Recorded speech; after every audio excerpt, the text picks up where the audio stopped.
கிறிஸ்துவுக்குள் பிரியமானவர்களே, கர்த்தராகிய இயேசு கிறிஸ்து நாமத்தில் உங்களுக்கு வாழ்த்துக்கள் தெரிவித்துக் கொள்கிறேன். இந்த புதிய நாளிலும் உங்களை புதிய நன்மையினாலும் புதிய கிருபைகள்னாலும் உங்கள் ஒவ்வொருவரையும் ஆசீர்வதிப்பாராக. கடைசியில உங்க எல்லாருக்காக நான் ஜெபிப்பேன். இயேசப்பா உங்களுக்கு அற்புதம் செய்வாங்க. இன்றைக்கும் உங்களோடு கூட பேச போகிற வார்த்தை லூக்கா 4ஆம் அதிகாரம் 4ஆம் வசனம். லூக் 4:4. மனுஷன் அப்பத்தினால் மாத்திரமல்ல, தேவனுடைய வாயினால் புறப்படுகிற ஒவ்வொரு வார்த்தையினாலும் பிழைப்பான் என்று எழுதியிருக்கிறது என்றார். இந்த காலை நேரத்துல அப்பாவோட வார்த்தை பார்த்து கொண்டிருக்கிற கோடிக்கணக்கான அவருடைய பிள்ளைகள் உங்களை பார்த்து தான் சொல்றாங்க, மனுஷன் அப்பத்தினால் மாத்திரமல்ல, அவருடைய வாயிலிருந்து புறப்படுகிற ஒவ்வொரு வார்த்தையினாலும் பிழைப்பான் என்று சொல்லுகிறார். பிழைப்பான் என்றால் சுகம். என்னென்ன காரியத்துல உங்களுக்கு ஒரு நன்மை இல்லை என்று நினைத்து கொண்டு இருக்கிறீங்களோ, வேதனைப்பட்டு கொண்டு இருக்கிறீங்களோ, துயரப்பட்டு கொண்டு இருக்கிறீங்களோ, அந்த எல்லா காரியத்திலையும் அப்பா உங்களை பிழைப்பூட்டுவார். எல்லா மிருக ஜீவன்களை, பறவைகளை எல்லாவற்றையும் அப்பா தான் பிழைப்பூட்டுகிற தேவனா இருக்கிறார். அவைகளை பிழைப்பூட்டுகிற தேவன் நம்மையும் பிழைப்பூட்டுவேன் என்று சொல்லுகிறார். நம்மை பிழைக்க வைப்பேன் என்று அப்பா சொல்றாங்க. இன்னைக்கு எந்தெந்த காரியத்துல எனக்கு ஒரு அற்புதம் நடக்கணும் என்று சொல்லி ஒரு ஏக்கத்தோடு கூட பார்த்து கொண்டு இருக்கிறீங்களோ, இந்த காலை நேரத்துல அப்பா உங்களுக்கு சொல்லுகிற நல்ல வார்த்தை, நீங்கள் பிழைப்பீர்கள். எல்லாவற்றிலும் நீங்க அழிந்து போக அப்பா விடவே மாட்டாங்க. உங்களை பிழைப்பூட்டுவேன் என்று சொல்லுகிறார். இங்கு அப்பாவோட வார்த்தையில பார்க்கிறோம், எழுதி இருக்கிறதே என்றார். எழுதி இருக்கிறது அப்படின்னா ஏற்கனவே பழைய ஏற்பாடுல சொன்ன வார்த்தையை இங்கே அப்பா சொல்றாங்க. ஏன் சொல்றாங்க? முன்னாடி வசனம் பாருங்க, verse 3. அப்பொழுது பிசாசு அவரை நோக்கி, நீ தேவனுடைய குமாரனே ஆனால் இந்த கல் அப்பமாகும்படி சொல்லும் என்றான். இங்க பிசாசு என்ன பண்றான் அப்பா கிட்ட, நீங்க தேவனுடைய குமாரனா இருந்தா என்ன பண்ணுமா, இந்த கல்ல அப்பங்களாகும்படி செய்யும்னு சொல்லணும். ஆனா அவன் என்ன சொல்றான்? சொல்லும் என்றான். ஆனா ஆக்சுவலா தமிழ்ல பார்த்தா நம்மளுக்கு செய்யும் தான் வரணும். ஆனா சொல்லும் என்று சொல்லி பிசாசு சொல்றாரு. பிசாசுக்கும் தெரியும் அப்பாவுடைய வார்த்தைக்கு வல்லமை உண்டு. அந்த வார்த்தைக்கு தான் வல்லமை உண்டு. இங்க 2ஆம் வசனத்துல பார்ப்போம்னா, 40 நாள் பிசாசினால் சோதிக்கப்பட்டார். அந்த நாட்களில் அவர் ஒன்றும் புசியாதிருந்தார். அந்த நாட்கள் முடிந்த பின்பு அவருக்கு பசி உண்டாயிற்று. அப்பாவுக்கு 40 நாள் அந்த ஃபாஸ்டிங் முடிக்கும் பொழுது பசி உண்டாயிற்று. அப்பதான் இந்த 3வது வசனத்துல, அப்பொழுது பிசாசு அவரை நோக்கி, நீ தேவனுடைய குமாரனானா என்ன பண்ண, நீங்க சொன்னாலே நடந்துருமே, இந்த கல்லெல்லாம் அப்பமாகும்படி சொல்லும் என்று சொல்றான். இப்போ பிசாசு எந்த நேரத்துல வந்தாங்க கொஞ்சம் நல்லா யோசிச்சு பாருங்க. அப்பா பசியா இருக்கிற நேரத்துல. இன்றும் நீங்க பிரச்சனைகள், போராட்டத்துல மூழ்கி இருக்கும் பொழுது, கடன்ல மூழ்கி இருக்கும் பொழுது, சில ஆசீர்வாதங்கள் உங்களுக்கு கிடைக்காம இருக்கும் பொழுது, பிசாசு உங்க காதுல பேசுவான், நீ இந்த ஏசப்பாவை தேடி உனக்கு என்ன கிடைச்சது? ஏசு ஏசுன்னு சொன்னியே உனக்கு என்ன கிடைச்சது? சர்ச்சுன்னு போனியே உனக்கு என்ன கிடைச்சது? மீட்டிங்னு போனியே உனக்கு என்ன கிடைச்சது? இப்படி அப்பாவை குறித்து நெகட்டிவான தாட்ஸை கொண்டு வருவான். அப்பா மேல இருக்கிற அந்த விசுவாசத்தை போக வைப்பான். இங்க அப்பா பசியா இருக்காங்க. அப்பா சொன்னா அற்புதம் நடக்கும். ஆனா அப்பா மனுஷனாக இங்க பூமியில இருக்காங்க. இந்த பிசாச படைச்சதை யாரு? நம்ம அப்பா தான். இந்த லூசிபரை படைச்சதை நம்ம அப்பா தான். அப்பா நினைச்சதுன்னா அவனை ஒண்ணும் இல்லாமல் நிர்மூலமாக்க முடியும். ஆனா அப்பா நமக்கு ரோல் மாடலா இருக்காங்க. பிரச்சனை காலத்திலும், போராட்டத்தின் காலத்திலும், நெருக்கத்தின் காலத்திலும் நாம் எப்படி நடந்து கொள்ள வேண்டும் என்பதை கற்றுக் கொடுத்திருக்கிறாங்க. அந்த சூழ்நிலையில பிசாசு சொல்லும் என்று சொல்லுகிறான். அப்பா பாருங்க, அருமையான வார்த்தை சொல்றாங்க, மனுஷன் அப்பத்தினால் மாத்திரமல்ல, அப்பாவோட வாயிலிருந்து புறப்படுகிற வார்த்தையினாலும் பிழைப்பான் என்று எழுதி இருக்கிறதே என்று வேத வார்த்தையை தான் அப்பா சொல்றாங்க. உபாகமம் 8ஆம் அதிகாரம் 3ஆம் வசனம், டியூட்ரானமி 8th chapter verse 3. மனுஷன் அப்பத்தினால் மாத்திரமல்ல, கர்த்தருடைய வாயிலிருந்து புறப்படுகிற ஒவ்வொரு வார்த்தையினாலும் பிழைப்பான். அல்லேலூயா. அப்போ ஏசப்பாவே ஒரு காரியம் நடக்கணும்னா வசனத்தை சொல்லுகிறார்கள். இதுதான் இங்க அப்பா நமக்கு கோடிட்டு காட்டுகிற ஒரு அருமையான விஷயம். இன்னைக்கு நம்ம ஆசீர்வாதத்தை பெறுகிறதுக்கான ஒரு விஷயம் இங்கதான் இருக்கு. அததான் இன்னைக்கு அப்பா கோடிட்டு காட்டுறாங்க. அப்பா பிசாசுனால சோதிக்கப்படும் பொழுது தேவ வார்த்தையை சொல்றாரு. இன்னைக்கு உங்களுக்கும் பிரச்சனை இருக்கு, உங்களுக்கும் போராட்டம் இருக்கு, எல்லாம் இருக்கு. அந்த சூழ்நிலைகள்ல நீங்க அப்பாவோட வார்த்தையை பேசணும். இன்னும் 2 வாட்டி சோதிச்சான் பாருங்களேன். 6ஆம் வசனத்துல, இவை எல்லாவற்றின் மேல அதிகாரத்தை நான் உங்களுக்கு கொடுப்பேன்னு சொல்றான். 7ஆம் வசனத்துல நீ என்ன பணிந்து கொண்டா எல்லாத்தையும் நான் தருவேன்னு சொல்றான்.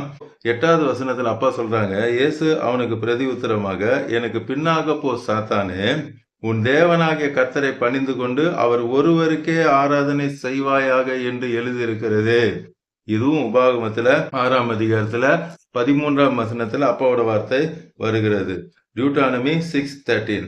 உன் தேவனாகிய கர்த்தருக்கு பயந்து அவருக்கே ஆராதனை செய். இங்க 2வது சோதனையிலும் அப்ப என்ன பண்றாங்க? கர்த்தருடைய வார்த்தையை பேசுறாங்க. 3வது காரியத்திலையும் பாருங்க, 10வது வசனம், உன்னை காக்கும்படி தம்முடைய தூதர்களுக்கு கட்டளையிடுவான் என்று பிசாசு வசனம் பேசுறான். சங்கீதம் 91ல 11, 12 வசனத்துல, சாம்ஸ் 91, 11 and 12ல உன் பாதம் கல்லில் இராதபடிக்கு தம்முடைய தூதர்களுக்கு கட்டளையிடுவார் என்ற வார்த்தையை பிசாசு பேசுறான். பிசாசுக்கும் வசனம் தெரியும், அவனும் ஆதி முதல் இருக்கிறான். இது பிசாசு வசனத்தை கொண்டு பேசும் பொழுது அப்ப திருப்பி என்ன பண்ணாங்க? வார்த்தையை தான் பேசுறாங்க. 12ஆம் வசனம் verse 12, அதற்கு இயேசு உன் தேவனாகிய கர்த்தரை பரீட்சை பாராதிருப்பாயாக என்று சொல்லி இருக்கிறது. இதுவும் உபாகமம் 6ஆம் அதிகாரத்துல 16ஆம் வசனத்துல இருக்கு. உங்கள் தேவனாகிய கர்த்தரை பரீட்சை பாராதிருப்பாயாக. 3வது வாட்டியும் அப்ப வார்த்தையை சொல்றாங்க. நாம் ஆசீர்வாதத்தை எப்படி பெற்றுக்கொள்ள வேண்டும் என்பதை அப்பா கற்றுக் கொடுத்திருக்கிறாங்க. நாமும் அதே மாதிரி சொல்லணும். அப்பா எப்படி வார்த்தையை யூஸ் பண்ணாங்களோ அதே போல நாமும் வார்த்தையை யூஸ் பண்ணும்போது தான் நம்ம வாழ்க்கையில அற்புதங்கள் அடையாளங்கள் நடக்கும். எரேமியா 15ஆம் அதிகாரம் 16ஆம் வசனத்துல, ஜெரேமியா 15:16ல ஜெரேமியா சொல்றாரு, உம்முடைய வார்த்தை கிடைத்தவுடன் நான் உட்கொண்டேன். அப்பாவுடைய வார்த்தையை அவர் உணவாக உட்கொண்டார். அதுதான் நமக்கு ஆசீர்வாதம். எப்பொழுதும் அந்த வார்த்தையில் நாம் தியானித்து கொண்டு அப்பாவோட வார்த்தையை நாம் சொல்லும் பொழுது அந்த வார்த்தை நம்ம வாழ்க்கையில நிறைவேறும். மத்தேயு 11ஆம் அதிகாரம் 28ஆம் வசனத்துல 11 verse 28ல, வருத்தப்பட்டு பாரம் சுமக்கிறவர்களே நீங்கள் எல்லாரும் என்னிடத்தில் வாருங்கள். என்னிடம், அப்பா தான் வார்த்தை, வார்த்தை தான் அப்பா.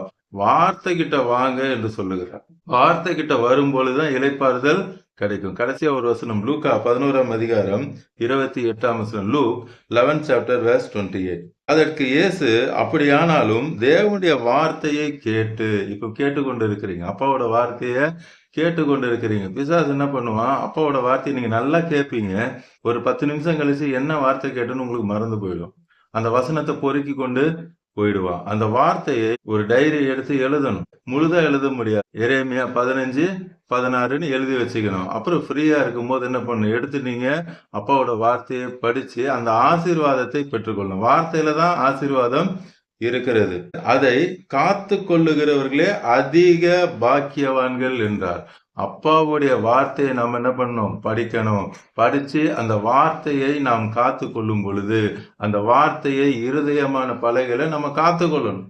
அந்த இருதயமான பலகைகளை நம்ம காத்து கொண்டு சிச்சுவேஷனுக்கு ஏற்றது போல அப்பாவோட வார்த்தையை நம்ம சொல்லணும். சொல்லும் பொழுது அந்த வார்த்தை நமக்கு அற்புதங்களையும் அதிசயங்களையும் கொண்டு வரும். இன்னைக்கு இந்த ரகசியத்தை தான் அப்பா உங்களுக்கு வெளிப்படுத்தி காட்டுறாங்க. இவ்வளவு நாள் நீங்க அற்புதத்தை பெறாததுக்கு ஒரே காரணம், அப்பாவுடைய வார்த்தையை நீங்க அதிகமா விசுவாசித்து சொல்லும் பொழுது அந்த வார்த்தை உங்க கண்களுக்கு முன்பாக ஜீவனாக வந்து நிற்கும். இப்பொழுதும் நாம் கண்களை மூடி கல்வாரி சிலுவையை பார்க்கலாமா? அன்பின் பரலோக தகப்பனே, இந்த காலை நேரத்தில் உங்களுடைய பிள்ளைகளோடு கூட பேசுனீங்க. வார்த்தை தான் முக்கியம். பார்த்து கொண்டிருக்கிற கோடிக்கணக்கான உடைய பிள்ளைகளை இப்பொழுதே நீர் ஆசீர்வதிக்கிறீர் ஐயா. உங்களுடைய வார்த்தையினால் உங்களுடைய பிள்ளைகளை அலங்கரிக்க போகிறதுக்காக அவளுக்கு இருக்கிற எல்லா பிரச்சனைகள், எல்லா போராட்டங்கள் எல்லாவற்றையும் எடுத்து போட்டு உங்களுடைய நன்மையினாலும் கிருபைகள்னாலும் நீங்க நிரப்ப போறீங்கப்பா. இன்னும் யார் யாரெல்லாம் வியாதிப்பட்டு பார்த்து கொண்டு இருக்கிறாங்களோ எல்லாருக்கும் இப்பொழுதே தெய்வீக சுகத்தை நீங்க கட்டளையிடுகிறதுக்காக, உங்களுடைய சுகமளிக்கும் வல்லமை ஒவ்வொருக்கும் இறங்குகிறதற்காக, மறிக்கிற தருவாயில இருக்கிறவங்களுக்கு இப்பொழுதே உங்களுடைய சுகமளிக்கும் வல்லமை இறங்குகிறதற்காக, மரித்தோரையை உயிரோடு எழுப்புகிற அந்த வல்லமை இறங்குகிறதற்காக, குருடர்கள் பார்க்கிறதற்காய், செவிடர்கள் கேட்கிறதற்காய், முடவர்கள் நடக்கிற அந்த வல்லமை இறங்கி கொண்டு இருக்கிறதற்காக நன்றி தரும். பிள்ளைகள் இருக்கிற எல்லா கடன் பிரச்சனைகள் கண்ணீரோடு கூட பார்த்து கொண்டு இருக்காங்கப்பா.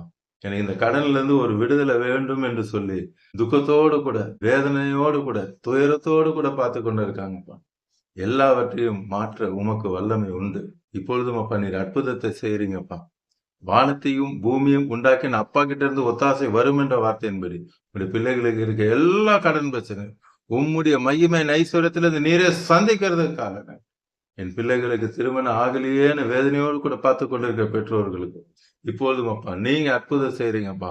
பிள்ளைகளுக்கு ஏற்ற துணையை நீங்க உண்டாக்கி கொடுக்கறதுக்காக நன்றி தகப்பன்.